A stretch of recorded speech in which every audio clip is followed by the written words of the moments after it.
Monday morning on a bank holiday weekend, or a holiday weekend in Europe. It is Whit Monday tomorrow, so another long weekend, this time with the bank holiday on the Monday rather than the Thursday that we had last week for Ascension Day. By the way, I shouldn't have written the results down. They've changed completely. Max Goff had the penalty applied. Yes. I thought they'd already applied it and he got away with it. But Sam Adrians has been promoted from second to first. Richard Mines from third to second. And Moritz Horn from fourth to third. Max Goff with the penalty down in ninth. Yeah, very good point. That wraps up that. Now, this is the GT3 event that we didn't get to finish last night because of the red flag. And actually, the reason we couldn't finish it was absolutely sensible.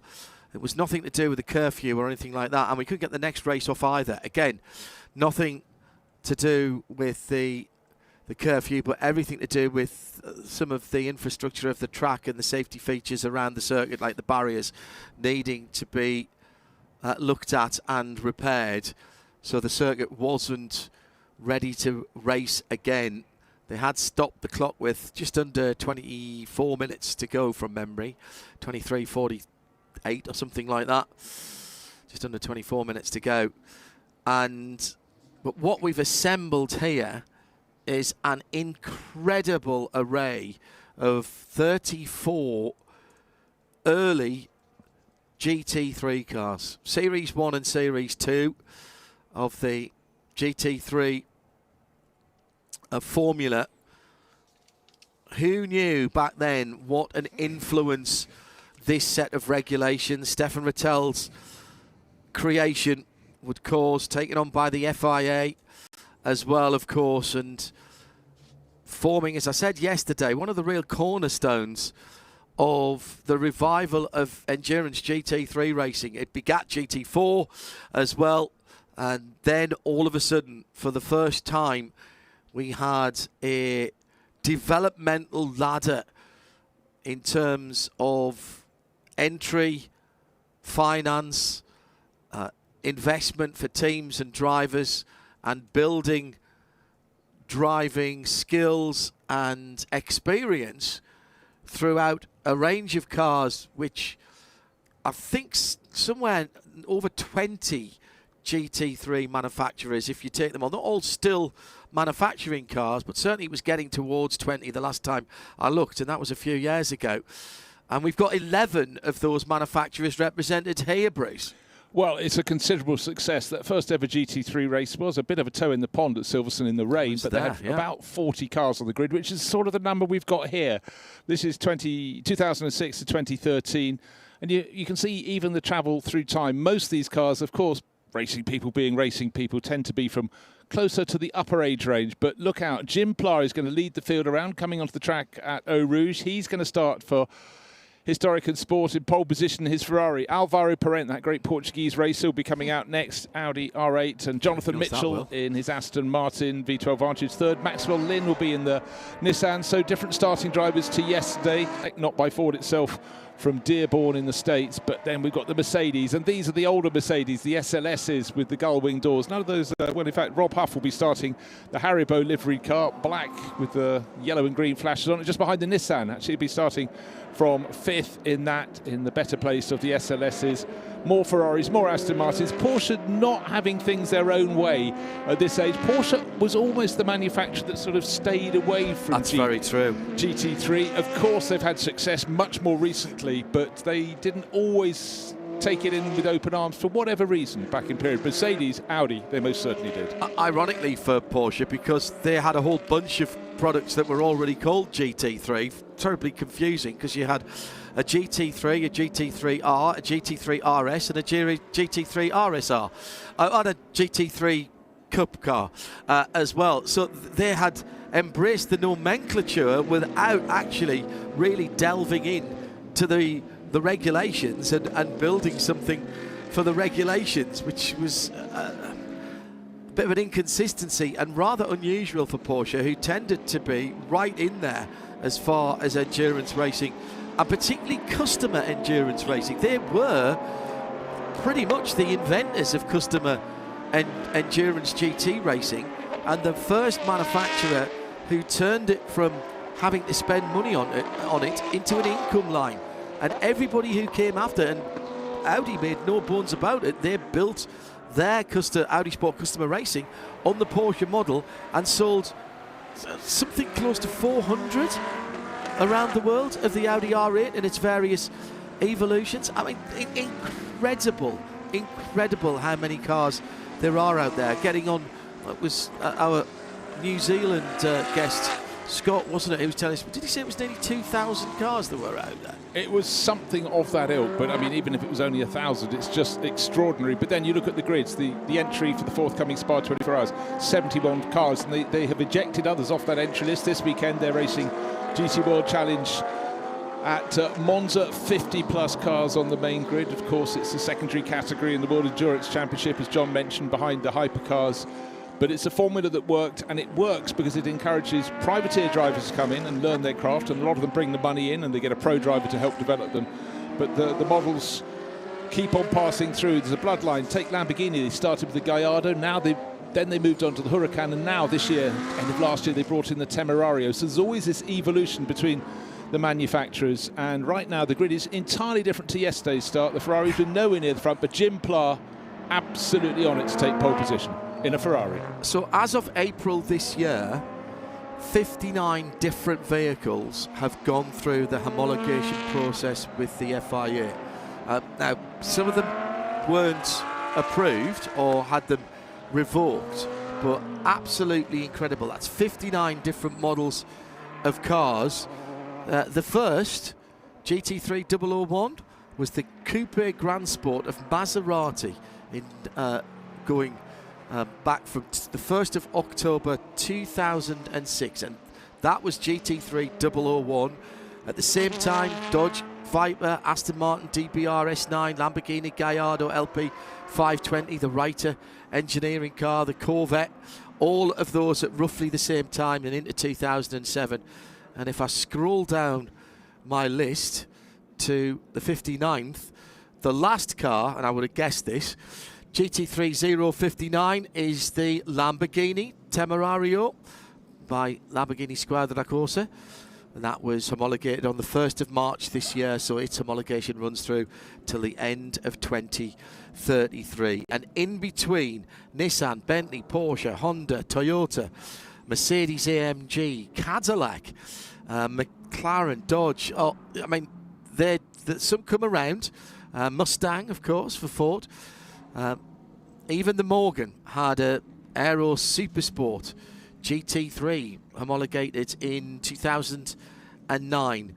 An incredible success story with indeed over 20 manufacturers, I was right, have put cars up for homologation. And again, some of those, referring back to previous stories today, have been a wealthy individual said, I really want Correct. you to develop a car for me to take in. That was the story of the Morgan going to race in GT3 and many others underneath. But then you had cult cars. It's how fitting to suddenly look at the Nissan GTR, because that was a car that was already a cult road car in Japan, and anyone with an interest in road cars will understand the iterations that followed. But when that came GT3 racing, it delivers its performance in an entirely different way to anyone else. I mean, when that gets on song, boy, it looks like a building brick in many ways compared to, say, the little Audis in front, the Aston Martins around it, but in a straight line. Oh my golly gosh. In the Nismo red, white and black colours, that 105 GTR. All-wheel drive wasn't allowed, so it was a rear drive car. Same for the Audi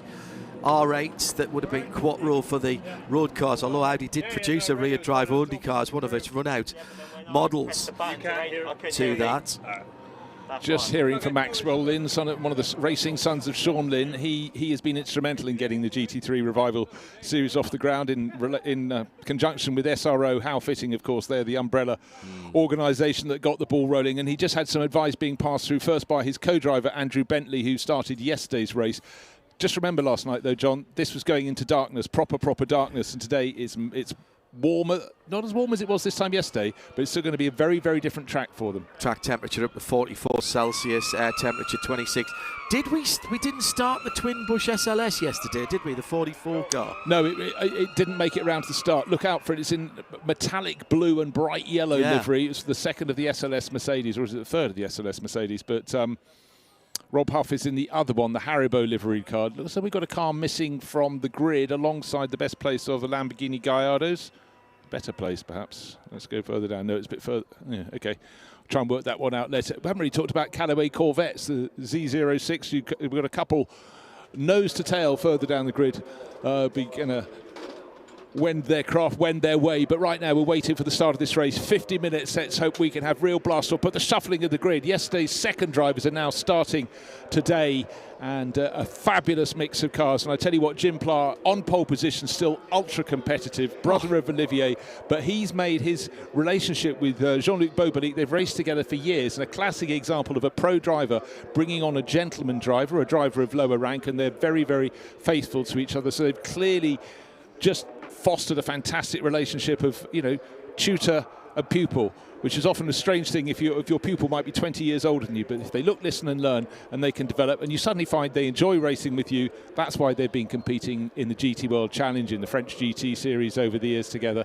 But right now, I'm still finding it extraordinary that this is a historic class. I know as you get older, the years accelerate, but these cars, 20 years. They don't look that different. Most of these cars from 2010 to 2012, to be the latter end of this this first iteration. There must be a sort of lottery, who shares with who as well. But if you're a Porsche fan, go to a Porsche racing fan expert, and that's what he's done. The 997 body shape, very elegant. But in terms of race pace yesterday, you've got to look to the car that's starting third, the 007 or 7, it's sometimes called, Jonathan Mitchell, Aston Martin V12 Vantage. We had two on the front row of the grid yesterday, and the other driver that's on the front row is starting sixth to his third, which is Guido Dumoulin. Jerry Sisk has got in touch with us at RSL_studio. Looking forward to these modern, not classic at all, honest racing cars. I think it's great. They've been given a new lease of life. I mean, in theory, and I was having this conversation at the Nürburgring with a particular manufacturer representative. In theory, of course, these old cars, if they haven't fallen out of older cars, haven't fallen out of homologation, and some of them haven't, they could still race in contemporary GT3, and it's a BOP category, and they would get potentially a different BOP from the new cars to keep them in a competitive window. In reality, any manufacturer doesn't do an evolution to make the car go slower. They're doing it for some reason. Generally speaking, if you look at the lap times, they have come down through the years, but not in great lumps.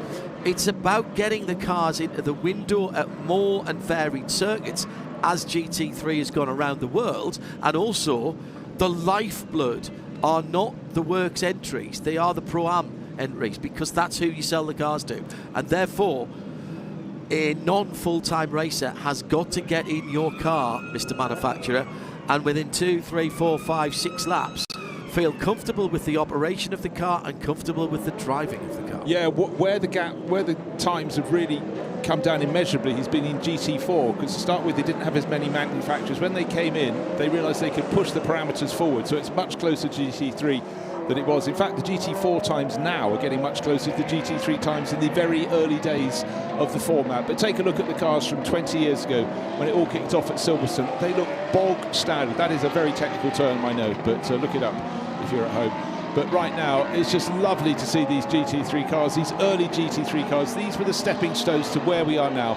And 20 years on, well, the proof is in the pudding. It's a global success, the Formula.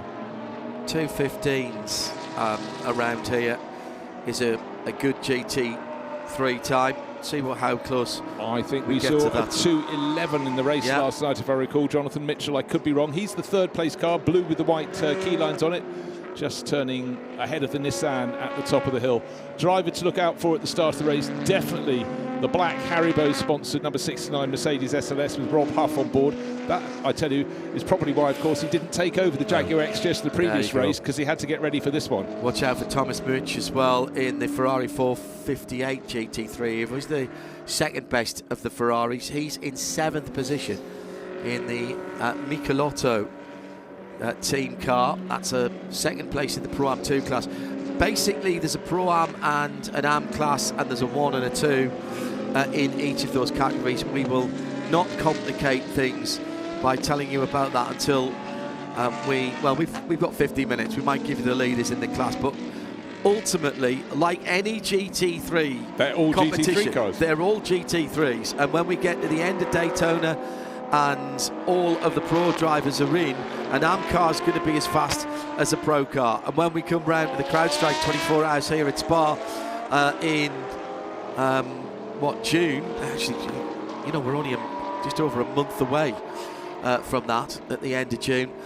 See above comment, the 71 cars, all potentially, each Ferrari has the same performance potential as the other Ferrari, regardless of which category it is, because it is the drivers that dictate the class of the car. Now, a lot of these drivers will have raced GT3 before, but that yellow Ferrari that Thomas Mütsch is starting from 7th in the line with the DHL sponsorship, the driver who got out after yesterday's first part of the race, Stefan Jubsel, you thought, wow, that's a mountain for him to climb, and he went, and the interviewer Vincent said that was really chaotic out there. He went, I loved it. And that was, you know, that was also racing in the dark at Spa-Francorchamps, which obviously has a long history of GT3 cars racing in the dark right here. But you'd have thought if someone said it's chaotic, someone making their debut in a GT3 class car would be going, oh, that was crazy. But he is lapping it up. Totally different experience day.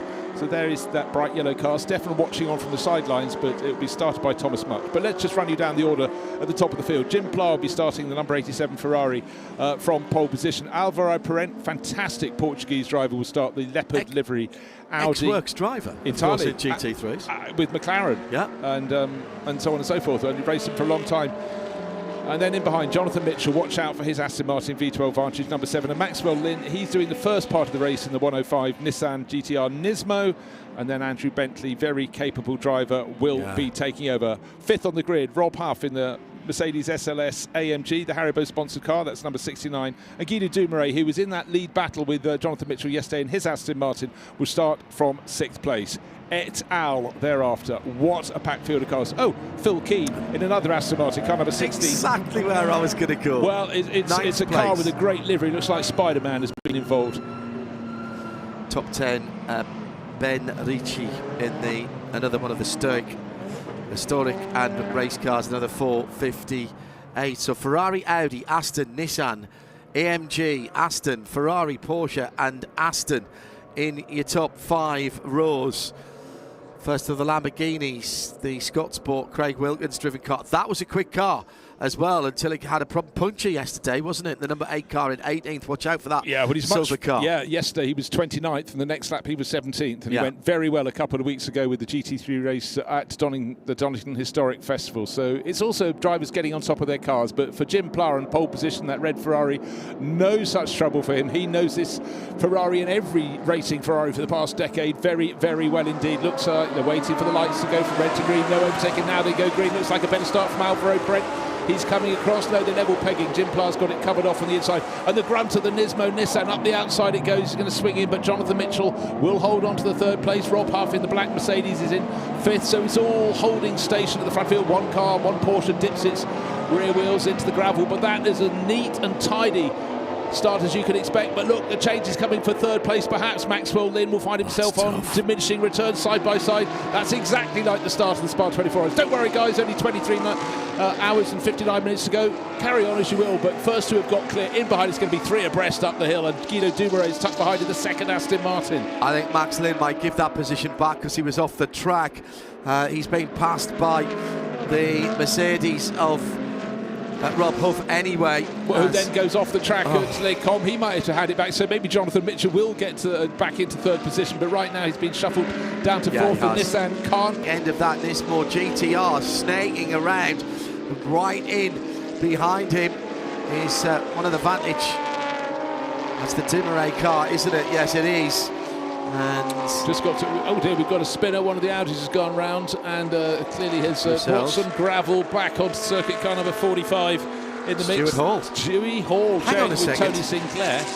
Stuart Hall has spun a car. I'm writing that down in my Well, diary. pop down and have a word with him, but he's a bit busy at the moment, John. Right, the power of the Nissan is still clear to be seen. Another driver making progress, a third of the Aston Martins over the curbs on the inside, trying to stay in the mix, and that is a certain Phil Keane. We highlighted as him one to look for, and he's not going to disappoint. He never does. Right, these cars are right on their tiptoes at the moment, and the battling is further down the order. Phil Keane in the middle of that battle. Number 45 Audi still limping back, looks like got a puncture. And let's hope that doesn't interrupt the flow of those that have not got punctures who are coming through at an absolute full chat. Tim Murray, Aston Martin then.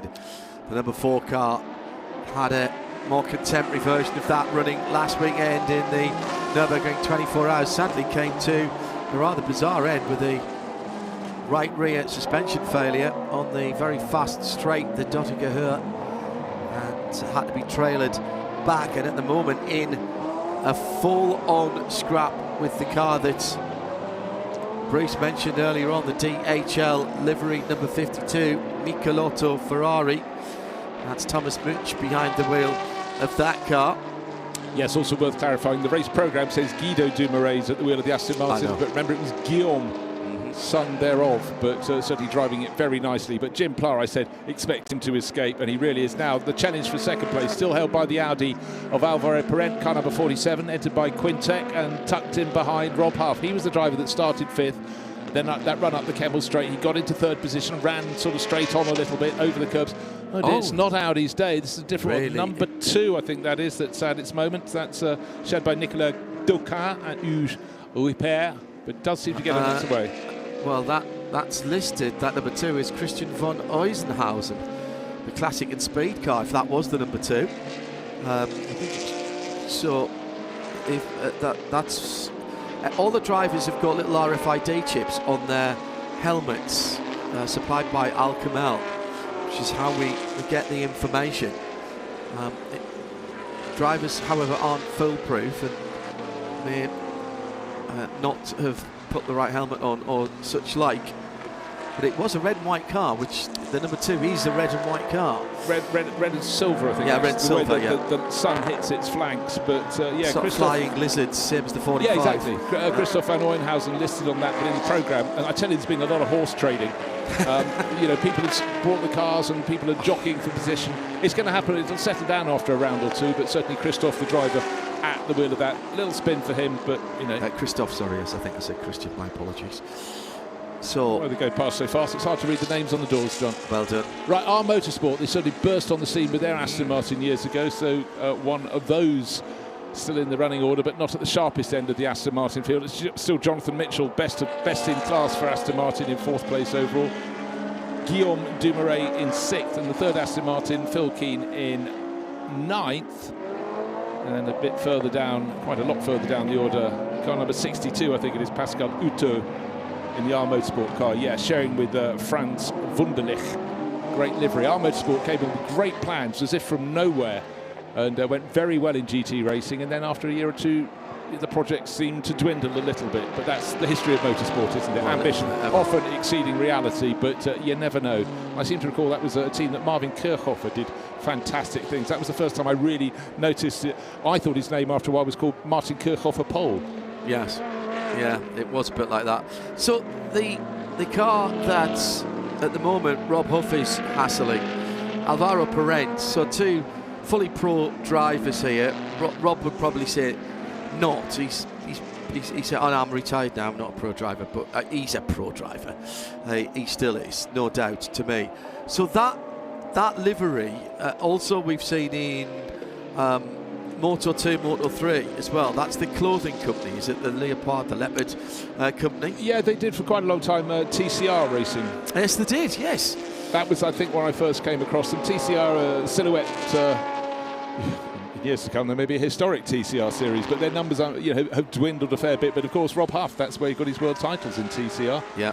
So he would have seen, might have even driven a car with Leopard on the door, but I'm not entirely sure he did. But anyhow, what I do want to point out is that the way with which Jim Clark, here he is, just escaping the lead, 3.5 seconds clear and pulling ever further clear, as in fact Alvaro Parent has finally been released from the grasp of Rob Huff, and maybe he'll stop that advantage growing. And Jonathan Mitchell in the Aston Martin is trying his best to keep up.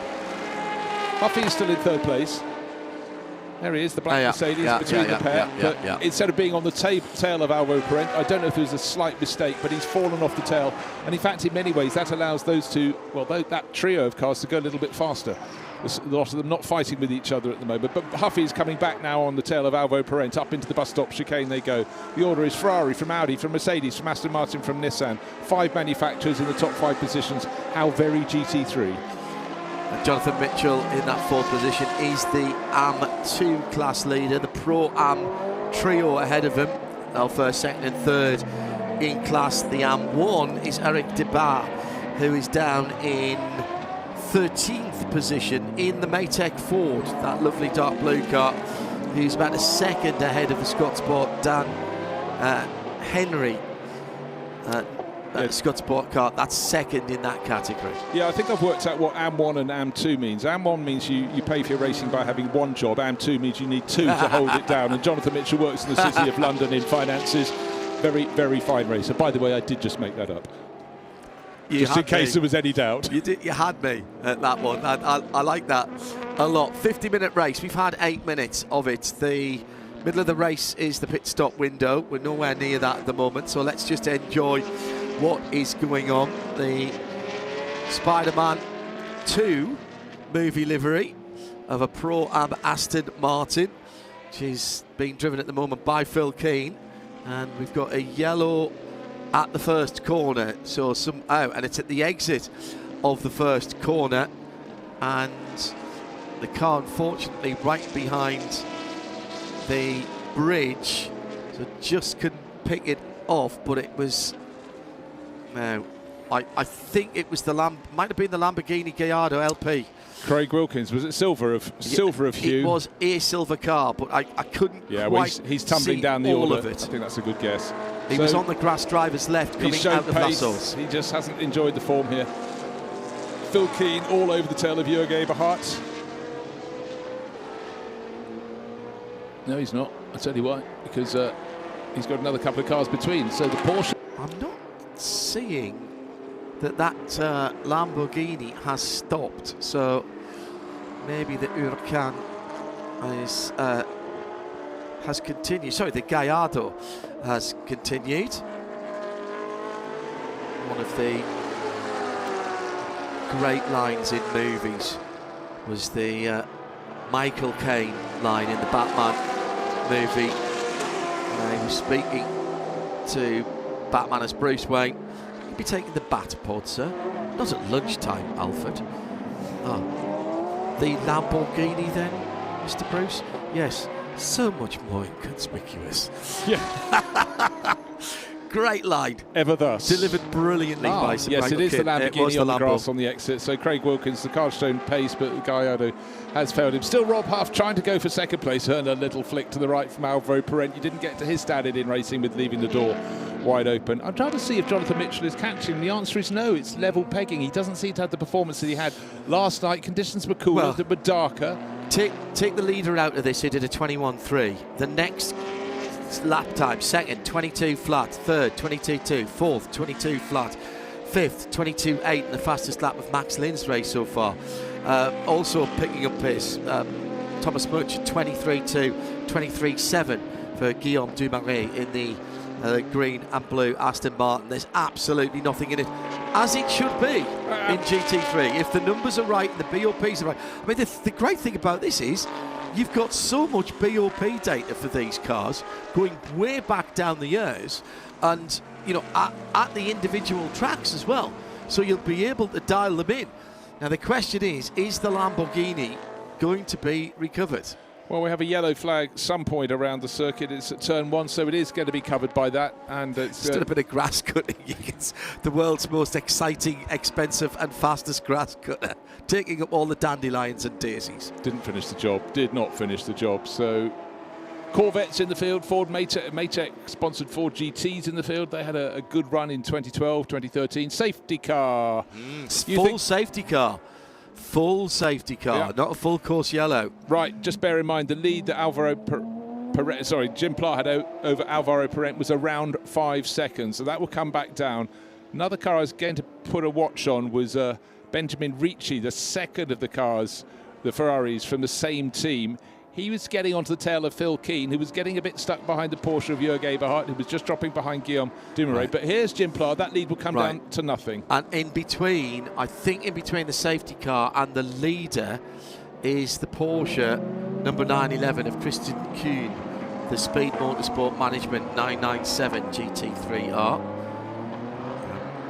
So will he get waved through, or has he just cleared the Cupra?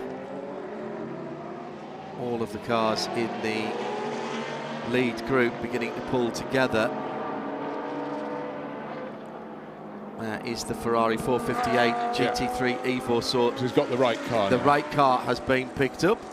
But that lead is going to come down, down, down. It got to just over 5 seconds, and that will come down to nose to tail. In behind it, he'll have Alvaro Parent, as he did on the grid at the start, trying to see what he can do. Now, if we get close enough that the pit window opens, it will not open with the safety car out there. They will postpone the pit window, and then it will open as soon as we've had the green flag.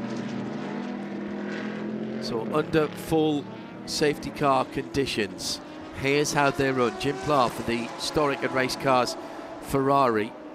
And if you're thinking I'm dropping my H's, no, it is Storic, S-T-O-R-I-C, and race cars. The 458, number 87, in very bright racing red. Then Alvaro Parent, it's Quintec that run that Audi R8 LMS Ultra, the number 47. Rob Hubb, Moto Historics, in the Haribo black, mostly black with the Golden Bear Mercedes. In third, Scott Sports Aston Martin is the blue Aston weaving around. Then the red, white and black Nismo, Maxwell Lynn, Team Parker Racing running that car. Well, they know how to turn a car out of any manufacturer, don't they? To be brutally honest. It's the 105 car in 6. Top 10, Thomas Much for Michelotto, and the number 52 Ferrari, Guillaume Dumoulin. GDM Motorsport, the V12 Aston Martin Vantage, the number 4, the blue and green car. Jörg Eberhard, the Maxted Page Motorsport 997 GT3R, the number 997. It's the white and black car. Behind them, the Spider-Man, Phil Keane driven Britec Motorsport Aston Martin is 9th. And rounding off the top 10, another Storic and race cars Ferrari in the hands of Benjamin Ricci, the number 10 car in 10th position. Other class leader, just a couple of cars further back, Scott Sports, Dan Henry in the Corvette Callaway. It's the number 15 car in 12th position. In the mostly white colours, sort of not the, it's white and silver, isn't it? And has the second place in class M1 car. The Debard Automobiles Ford GT Maytech Eric Debard, the number 20 car behind the wheel of that. So we wait for the clean-up to occur. It shouldn't be too long, I would have thought so. Now, one car that's way off the back of the pack is the number 911, surprisingly a Porsche 997 GT3R, and that's Christian Kuhn. He had a problem at some point, didn't he? I think he got waved past the safety car, actually. I think. That's okay. So he's playing catch-up. He's just going through he's going to get Bruxelles. He's still on the lead lap, though. Yes, they're all on the lead lap because of that wave by, and we've got several packs of cars, but for him, going down the hill from Speakers toward Pouhon, the next car ahead of him is on the approach to Blanchimont, so he's going to go as fast as he possibly can. It's going to be, well, I would suggest the lights are still flashing, one further lap. That should enable him to get pretty close to the end of the train of the cars. So Jim Pla leads around from Alvaro Parent. Rob Huff is in third, so it's Ferrari, Audi, Mercedes, the Aston Martin and Jonathan Mitchell in fourth, Maxwell Lynn, Nissan just coming into our shot now, white, black and red. There is car number 105, and Thomas Much, one place gain for his car. and he's in that yellow Ferrari. So the question for me now is, when we get back racing, we're going to be very close to opening the pit lane. So what do you do? You've had a preordained plan, but you'll have discussed something like this happening. At the front of the field, you probably stay out because you've got some clear track and you get your foot down. If you're further back in the melee, you might want to get in straight away, put your second driver in, who then gets clear track and runs to the end of the race. I'm fascinated now because we're right on when the pit lane should be opening. Race control have just told us the safety car, the Cupra, will be in at the end of this lap.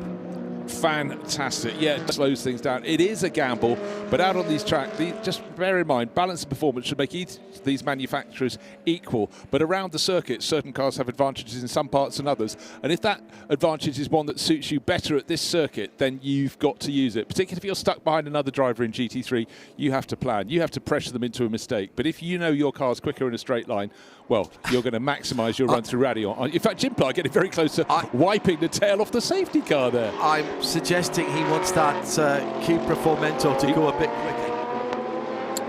Yeah, well, I suppose it's a hint. A hint's been offered from the charming Jim Clark, driver who's, rock solid. He's been around for quite a while now, but it doesn't seem to matter. In a Pro-Am race, you would expect whoever he's driving with to do a decent job, and then Jim will just cover all the difference, and they've scored so many victories. Both him and Jean-Luc Bobelic together. Well, let's see what happens. The safety car light should be going off as they come towards Blanchimont. That's the marshal's post, the last marshal's post that it can turn off the lights. We're told it's coming in this lap. There seems to be a little more urgency in the weaving in the snake of cars behind it. Yep. Safety car lights are out. There's the safety car line just coming out of curve. Paul Frere. So now it is Jim Clark who becomes the de facto safety car, and it is his pace that will determine how they come back to the bus stop, and it is up to him to decide when to go. He's got to keep a fairly steady pace. He can't be speeding up and slowing down. He's backing the field up together. How soon does he want to go? The safety car's well ahead of him and has cleared off. He's not allowed to pass the safety car before it gets into the pit lane, but he's let that car go quite significantly ahead of him now. Yeah, there are many different he's leaving it late. He's leaving it very late. Coming out the final corner. Now he goes. That's a great restart from Jim Clark. Waited till his front wheels were straight and everyone else was still turning left out the final corner. Here comes Huffy down the inside in the black and green fronted Mercedes AMG, but he couldn't get it done. There's some quite big gaps there. There were some drivers who were half asleep there. They must have known they were going back green. Huffy goes to the right, to our right, the left-hand side, almost puts two tyres on the grass and goes through into second place. Alvaro Parent there tried to defend, but really he must have thought, well, there's not an AMG's gap there, and there wasn't. And sadly, further back down the field, we've got a problem for that Porsche that was chasing back around. Yeah, it's the Etuati car, and there's often a clash afterwards, but this is the ultimate circuit, and it's on the pit straight, so that obviously clattered into someone. Car. Oh, that's unfortunate, especially as a brilliant restart from Jim Clark, but this is the circuit in which it's easiest to defend your lead when you have a safety car restart because of the very tight nature of that final corner. The pit window has been postponed by a minute, which if it isn't postponed again means you have to come in at the end of this lap, I reckon. Oh, big manoeuvre down the inside by the number 40 Maytech Ford. That was a very big, powerful move there. That was Lindsay Brewer, the American racer. She did a great job there.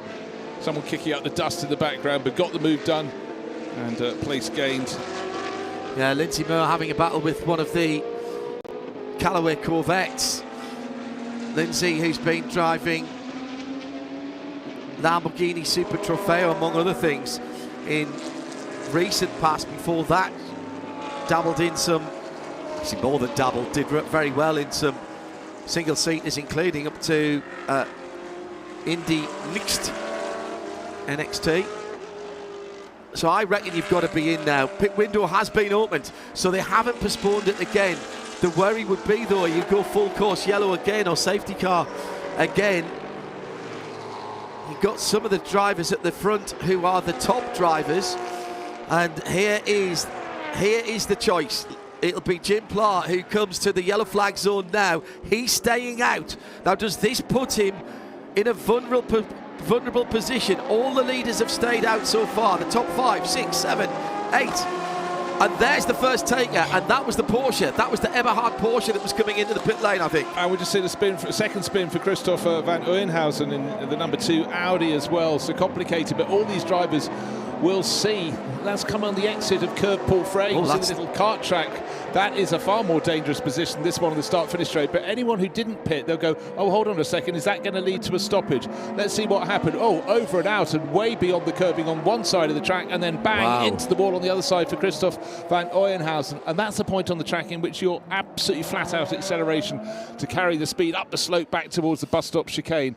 So, if you were in the pits, you could be laughing now, because it's yellow flag. I'm sure with 2 cars off, we're going to go to full course yellow. At the very least, it could be another safety car, to be honest. Everyone, Jörg Eberhard, Heiko Neumann, Eric Debard, Lindsay Brewer, Erwin Franz, Marcus Anderson, Pascal Hutto, Guillaume Maillard, Jose Garcia, all of those guys. 17 cars have stayed out, down to Tony Seiler in the Corvette Callaway in the 18th position, who now leads the AM1 category. So here are the time pit stop. You'll not see people running around like mad. So right now they are burning their mandatory pit time under green flag. If the yellows come out now, they will be slightly disadvantaged because these guys will come in. One small slip could just totally change the aspect of the race. I mean, the main thing we need to talk about is that Alvaro Parent got jumped by Rob Half, has since in that black Haribo-sponsored Mercedes pulled ever further clear, and he's heading off after race leader Jim Pla. But Jim had it under control at the restart, as you would expect here. But Great what restart. is going to happen next, and who's going to dive into the pits? Let's wait and see. Yeah, that's cars going rather too quickly for my liking. Past a spun car there under double waved yellows at the exit of Curve Paul Frere, and I think there might be 1 or 2 drivers who weren't slowing down for the double yellows there. That is very disappointing, because there's some top drivers out there at the moment. Also single waved yellows on the start finish line. Well, it's a matter of interpretation, always has been, how much you need to snow. Obviously, you're not allowed to overtake with the yellow flag, but caution required. They now all know full well about this one, but certainly when they went past the spun number 2 Audi, that was the first time they'd have seen it down on the exit of Curve Paul Frere. But we do have other people diving in to make their pit visits, but none of the top drivers are availing themselves at all. So that's Danny Henry coming in, and Nathan Lucky as well, Australian racer in the Porsche tucked in behind. Scott O'Donnell, who was our fantastic studio guest up from New Zealand, he's diving in his Porsche as well. So right now these guys are riding their luck, because everyone else is burning pit time in green flag conditions. They are waiting. They've decided now they are going to wait. Getting a little tap there from behind the Aston Martin battle. Yeah, with Phil Keane there right in behind. Well, they just started to go through traffic, because some of the first cars that pitted and now came out of the path. The red and black Porsche in the background of the shot there was the one that slightly interrupted the pair of them, and Phil Keane gained a little bit of ground in the Spider-Man 2 livery car. And down in the pits, I think that might actually be one of the drivers we spoke about then. Yes, it was Scott O'Donnell, his car getting a clean screen. Many bugs around here, certainly last night, even in the TV studio. Commentary booth, we had an attack of mosquitoes. Who knows where they came from, but they certainly, well... They wanted to watch the screen spin, clearly. Absolutely, Bruce, that's all it could be. Jim Pla then continues to lead with a couple of yellow flag areas. One coming out of the final corner, and one coming down through Curve Paul Frere, and then the green flag going into Blanchimont, just where the cars are coming through now. 23.5 minutes to go. Still waiting for the leaders to pit. They won't pit now. They will wait until it comes out. All of those guys who jumped in. Oh, I say that. Phil King comes in. You know, I thought he'd take another lap and keep harrying Guillaume Dumoulin, but he's probably decided, I don't think I'm going to make it work, because we've got the 2 yellow flag points Maxwell around the circuit. Lynn's come in as well in the Nissan. Oh, yeah, okay. So he'll be handing over to 105. You know the answer to this, Bruce. You know for what it's Andrew Bentley. You discussed it before the start of the race. And Andrew will be taking that over. But our race leader, Jim Plar, he's built a lead pretty much to half of what it was before the safety car period. It's 2.8 seconds to good. There is the Nissan X Brian Heitkotter car. They're just repressuring and checking the front tyres. 44 Celsius, the track temperature's just dropped down a couple of degrees. Now, a moment or two ago. Heiko Neumann's Mercedes running very slowly on the left side of the track, the SLS. Oh, and a straight on. That was Scott. That was Scott O'Donnell exploring. That's the old circuit. Come up to Europe. We might as well race on the pair of them. But again, of course, just imagine if you don't know where the original circuit went on, it didn't turn right at the top of the hill at Lecombe. It went straight on and arc to the left and down into the magical valley beyond. But meanwhile, back in the modern world with cars that aren't exactly very old in historic racing, GT3, I still find it extraordinary, putting on a fantastic show. And one of the Danny Henry largely white and black Corvette getting back up to speed, but that's had its pit stop, and a whole host of cars are coming through back of the queue there. One of the Ferraris as well, Benjamin Ricci making its moves too, but the field a little bit interrupted now. This was the danger time for second, third and fourth. Rob Huff, Alvaro Parent, Jonathan Mitchell all being caught out to some degree or other. And Jonathan Mitchell, that blue number 7 Aston Martin, the one that really lost out the most in that traffic. So Jörg Eberhard's Maxted Page Porsche was the first of the leading runners to come into the pit lane. Correct. He's currently in 13th position. Max Lynn has just pulled out in the Parker Racing, if it is still Max Lynn, if he hasn't swapped to his co-driver. And that's going to be pretty tight on the Kemmel Straight, actually, as to whether Jörg has got past that car. And Maxwell Lynn has jumped out of the car, and you'll see why in just a moment or two. Erwin France and Eric Debard's cars just put their fastest laps of the race in. Right, whole host more coming in. Jim Plar from you the have lead. to, Rob because Huff, you're running out of time now. Jonathan Mitchell, exactly. So can't afford to risk another roll of the dice. I reckon there's under a minute to go before it changes. It was the pit stop window was postponed, if you remember, by just 1 minute. So it's going to be pretty much the last chance saloon for all of these people. So the top, we're just waiting for Stuart Hall in the Crown Racing Audi to come in. He will be the last car who is not yet stopped. He's going to be pretty tight, actually, by the time he gets into the pit lane, as to whether he manages to get in before the time elapses. The yellow flags are still out, still covering both of those incidents with just yellows around the circuit. 20 minutes to go. Oh, Heiko Neumann, that's why we're getting a replay. That's why he's going slowly, puncture, and then unfortunately he's done that thing that they sometimes do, delaminated and bodywork damage. But let's head down to join Vincent Françon. He's joined with the driver who's just hopped out of the Nissan Skyline number 105. It is Maxwell Lynn.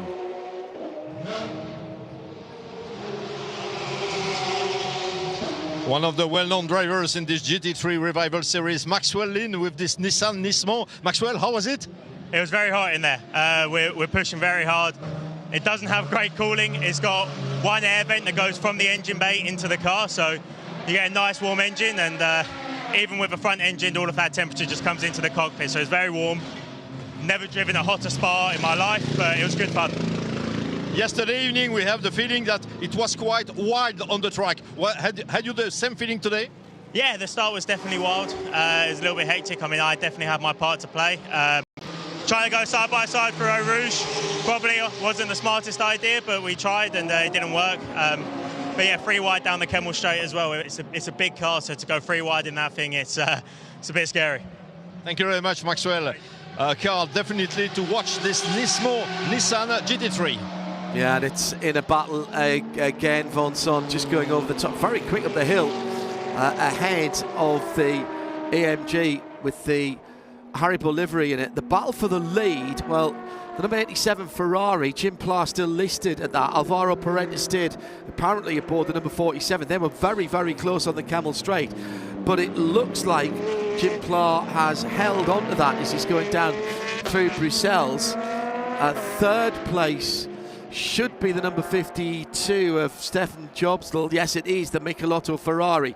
So 87, 47 and 52 are your top three. Then the Team Parker Racing Nismo, Andrew Bentley behind the wheel of that, if you're following along on the timing and scoring. Max Lynn, as we know, Maxwell Lynn is out of that car. Behind Maxwell Lynn, Philip Kadori for the Moto Historics number 69 car. It's the Benz. Over from, if you remember, Rob Huff, who did the start of the race in that. So looking to make more progress, but the clock counting down, 17.5 minutes remain. I think the Maxted Page Porsche has a net win there. They're well under 20 seconds away from the lead. Jörg Eberhard showing us staying aboard the 997. He's in 6th position now. Ooh, debris on track, unfortunately. I wonder if that came off the tail of Heiko Neumann's car. That's sitting in the pits with the damaged bodywork, but remember that had a tyre that was going down and then the bodywork burst away. I'm not sure. Well, there might actually, because of the safety car, be a chance for the marshals to run out and remove that, because of course the cars are compressed by and large into half of the race circuit. Anyhow, they've got to check all is clear before they go out. But if we swing around to the tail of that Mercedes, it's slightly lightweight in comparison to before. You can see it's been fractured in that left rear corner. Driver out, so Team Motor Park not putting it back out there. You can see the rub of the tyre on the edge of the bodywork. Tyre engineers to have a look at there to discern what the issue was with the safety car. Safety car is out. So Jim Pla, Alvaro Parent going to be closed right up again. Yeah, what I haven't seen in recent laps, John, is whether that number 2 Audi that has spun around has been removed from position. No, well, not the yellow flag is still there. Yeah, okay. The Porsche is also still there.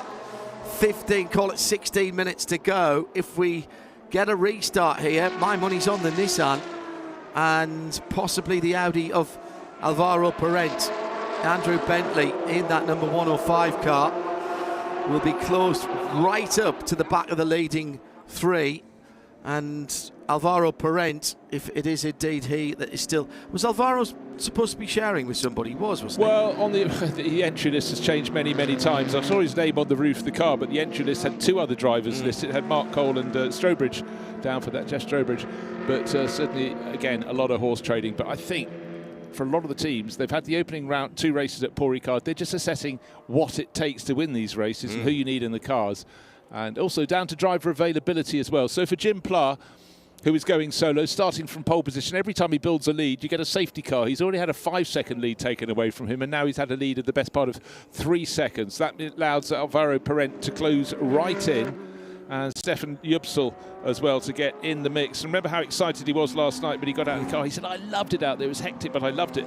Thomas Much did the earlier running in that yellow DHL liveried Ferrari. And for Stefan, he's going to be absolutely thinking this is fantastic. By the time the safety car comes off, to be about 10 minutes through to the end of the race. The Corvette, however, is an outlier. An interloper, call it what you will. Hey, what's it like at the front of the field? Let's come and have a look. But best part of a lap down, but in behind our safety car pack. He's in 2nd position that run, but the cars at 2nd, 3rd and 4th are all in behind him. That is, I think, Andre Wiege in the Seiler Racing number 1, 2, 3. I should be able to check that, shouldn't I? Right, let's go down to Rob Huff in the pit lane. He started that Haribo Mercedes, and he's with Vincent in the pit lane.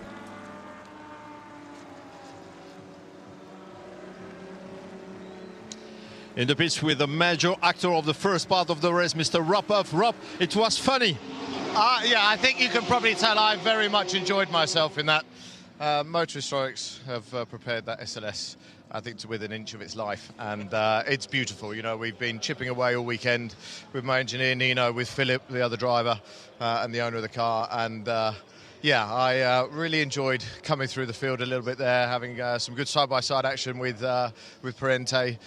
Didn't quite have the legs to catch Pla, but Yeah, the start was fantastic. That was real racing, wasn't it? That was fantastic. Those GT3 of the first generation, it's a good idea to put that together on the track with the historic series. I mean, we have 42 cars here. We have 40 cars, 31 cars at Donington a few weeks ago in the UK for MRL. And yeah, I mean, everyone loves GT3 cars, especially, you know, the SLSs, the 458s, the Audi R8s. You know, they're such a spectacle. And when you put us guys back in them, we thoroughly enjoy ourselves. You know, we take it a little bit easy, but when there's racing to be had, we want to have hard racing, and that's what we did. Thank you very much. Ropoff, a former touring car world champion.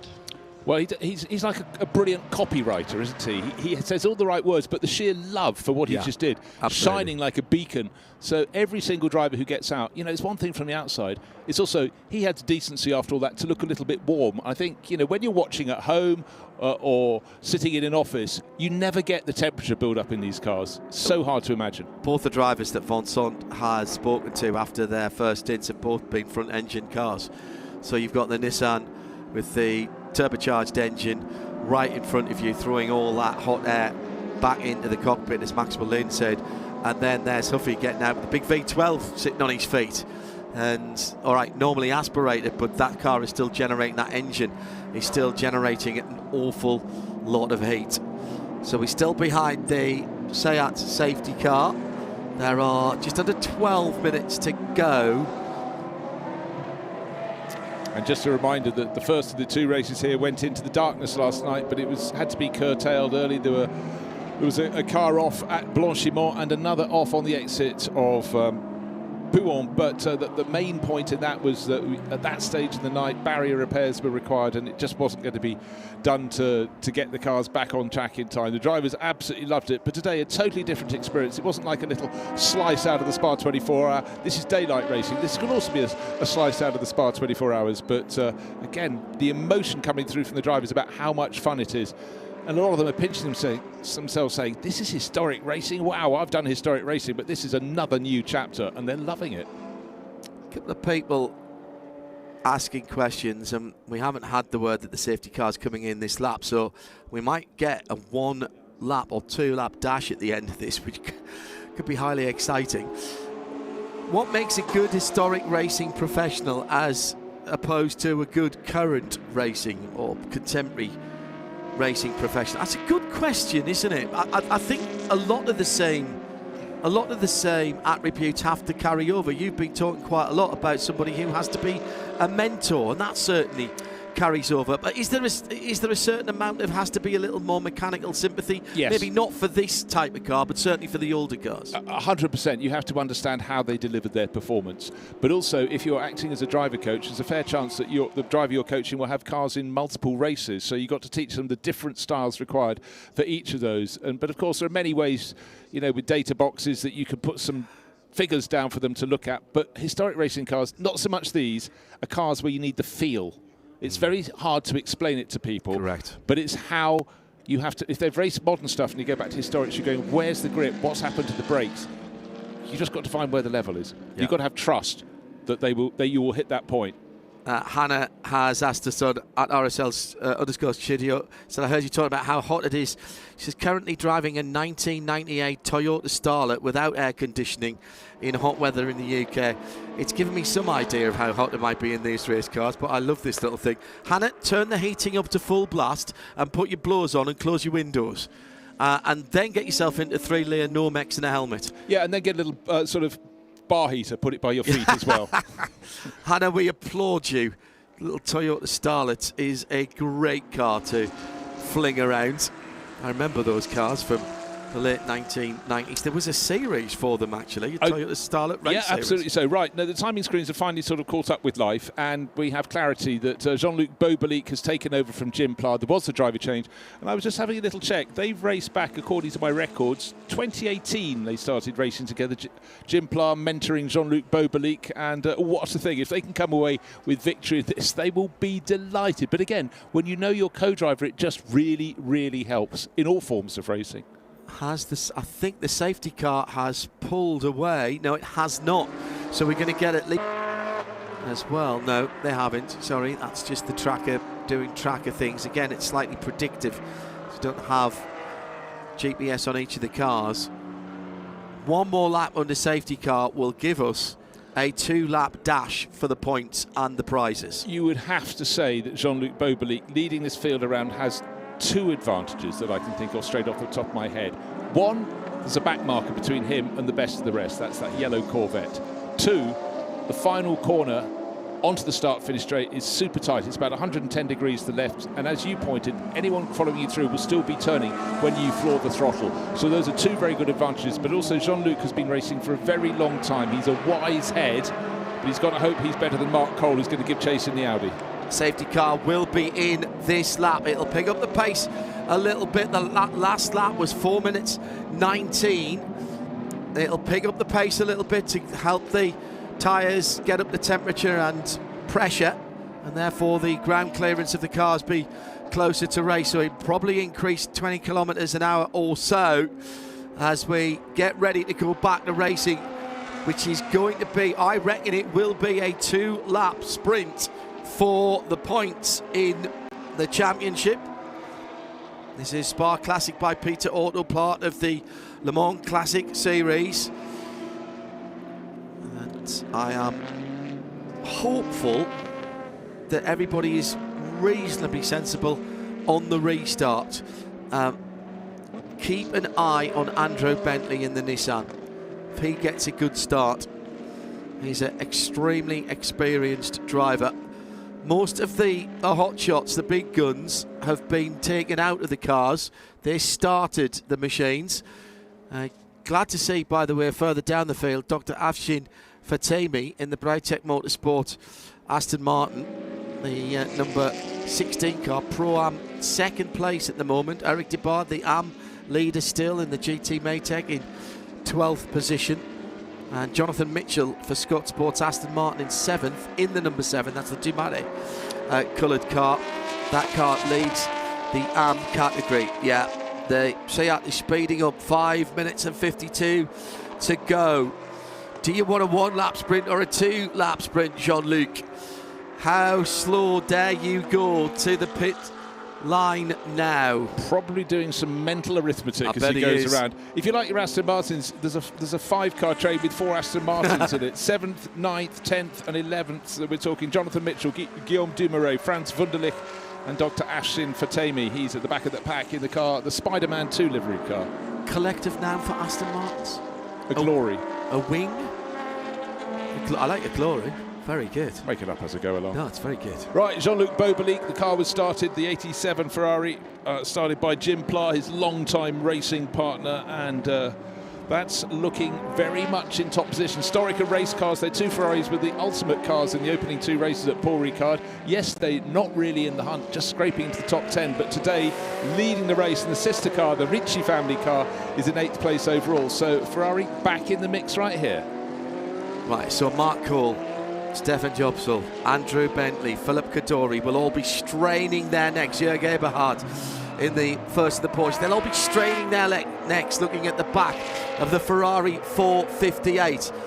We've got in between that Corvette. This is a gift for our race leader because it's not getting onto his tail at all. Well, I don't know why he didn't go sooner. He should be going. He should have been going as soon as he saw the gap. He's gone now. Nobody can overtake that Corvette. He's pulled out the way. The vet's done the right thing.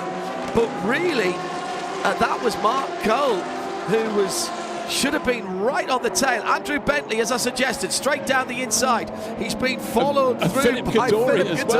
In the black Mercedes going up the inside of Stefan Jupsel. Down the slope they go out of the Aston Martin, trying to sort themselves out. A real jink to one side, trying to go past Mauro Ricci was Guillaume Dumoulin. The Aston Martin's coming through, but Rob Huffs has handed over to Philip Kadori, and Kadori's got the wind in his ears, and he's definitely chasing down Andrew Bentley, who in turn is chasing the second place Mark Cole.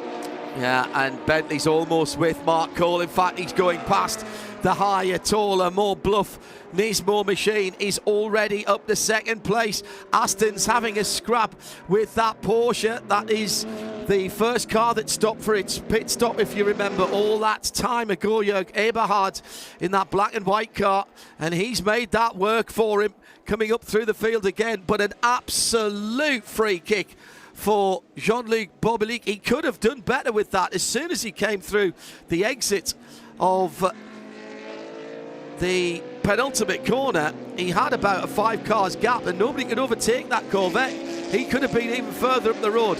Bentley then giving chase in the red, white and black Nismo Nissan, then Mark Cole, Philip Cadori in the black Mercedes with the green trim around the air intake. Don't count out that Ferrari yet either.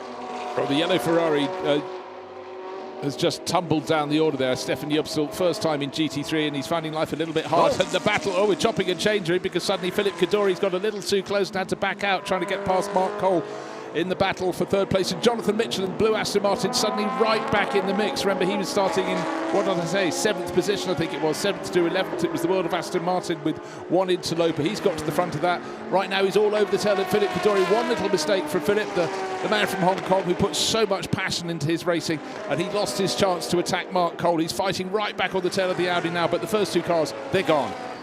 This will be the start of the last lap when the red Ferrari comes through. It was getting on for 3.5, 4 Jonathan seconds. Mitchell about to potentially gain 2 positions in one go because Philip Cadori was attacking around the outside, and up the inside went Jonathan Mitchell. Had to back out because the Audi just went onto its natural line, and Mark Cole protected his position. But hold on a second, round the outside of the nose, the Blues Aston Martin goes in front and starting the final lap of the race. Surely, yes, it is the last lap of the race. Suddenly, Jonathan Mitchell very much in the mix. 2 seconds is the gap from Jean-Luc Bobelic and Andrew Bentley. Andrew taking about 1.5 seconds out of the leader, still side by side, and that is the Cadori AMG and the Porsche, the leading Porsche. Jonathan Mitchell so quick through radio. Mark Cole will have no answer, sweeping onto the Kemmel straight. Up the climb they go, but the blue Aston Martin will pull over and go past, and the Moto Historics entered Haribo sponsored Mercedes follows suit. So suddenly for Mark Cole, 2 positions lost. And the straight line speed of that Mercedes astonishing. I thought it was a brilliant entry onto the Kemmel straight from Jonathan Mitchell, that blue Aston Martin. In behind though, another Aston Martin going well, Guillaume Gommeret as well. So suddenly for Mark Cole, had been second, went back to third, and suddenly he's being shoveled down the order. He will find that most frustrating. But our first 2 cars separated by, well, it's a descending margin. It was 2.8 seconds. Andrew Bentley in the Nissan only 1.6 seconds down. Position still changing. Another Aston Martin coming through, the grey one as well. Franz Wunderlich picking off Jörg Eberhardt, kicking some dust in his face. Still side by side. You could not have, as the R Racing machine, the blue roundel on the side of the grey car. Very distinctive livery that it's running in. All of this is building up to a run to the line. Andrew Bentley's going to be 1 lap short maybe, but he's super good on the brakes. Going into the final corner, he's closing down, and it's not all done yet. Jean-Luc Bobelic has work to do. Here comes Bentley in the Nismo. He's got the run. He's forced the leader to go to the right-hand side to defensive. Now, can he roll off the brake and try and get through, or will it be the cutback on the final left-hander? And that's what he's gone for. The Nissan has punch. The Nissan has punch, but the start-finish line is very close to the corner. Jean-Luc Bobelic just hangs on. What's the margin of victory? 1/4 of a second. Not even that. Jonathan Mitchell coming home in 3rd place. A blink of an eye ago, he was down in 7th in his Aston Martin. That final lap sort out was astonishing, and the driver who lost the most sadly for him was Mark Cole in the best of the Audis, dropped eventually from 3rd. Look, still behind the Maytech Ford, side by side as they charged the finish. A far more successful stab here in the 2nd race for the GT3 Revival Series at Spa-Francorchamps. They had night racing, day racing, and it all was absolute racing. Eric Debard was the best of the Ford GT Maytechs and wins the AM1 category. It was Celia Martin who finished the Clausen racing car, not in the same class, of course. So Jean-Luc Bobelic wins overall in the Ferrari from the Nismo, with Andrew Bentley finishing that up. AM2 won by Jonathan Mitchell in the Scott Sport Aston Martin. And where's the AM1 winner down at the bottom? It was Eric Debay in the Ford. It was Eric Debay, sorry, yes, of course. We had the invitational class as well. Pierre-Alain France in the number 556, which was the 458 Italia. That's the car that it was, the GTD car out there. So, well, a little bit of a stop-start race, but what it gave us was that 2-lap dash to the end, which was frankly outstanding.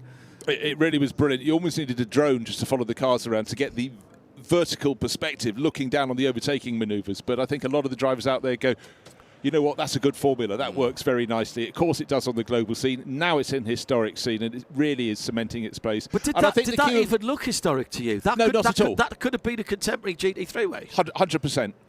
Absolute 100%. But then again, you know, you think about the nature of these cars, they are created from road cars, effectively road car models. That was the start of the iteration. Yes, absolutely.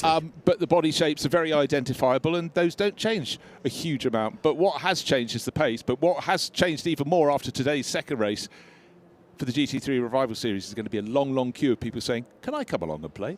And what I liked about that is something that we sometimes don't see in the rough and tumble of particularly Works GT3 racing and Works drivers. That was raced with respect. There was. Side-by-side racing through some of the toughest corners on this track, which means some of the toughest corners anywhere at high speed. And I don't think we saw anybody trading paint. Certainly not in that. I was excited about a 2-lap dash, and then I thought, ooh, this could get really messy really quickly. And perhaps if that had been a World Championship race, it would have. I was very impressed by that. I'm absolutely delighted for my friend Andrew Bentley, who I've known for a very, very long time. One more lap, in fact, one more corner, he might have won that. Ferrari, Nissan, Aston Martin, Mercedes, 4 different manufacturers in the top 4. Yes, please, we'll have some more of that. And, of course, they'll be at Le Mans. For the Le Mans Classic as well, on the wide open spaces of the 8.5 miles of the Circuit de la Sarthe.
Well, are we not entertained? Answer yes, we jolly well are this Sunday afternoon.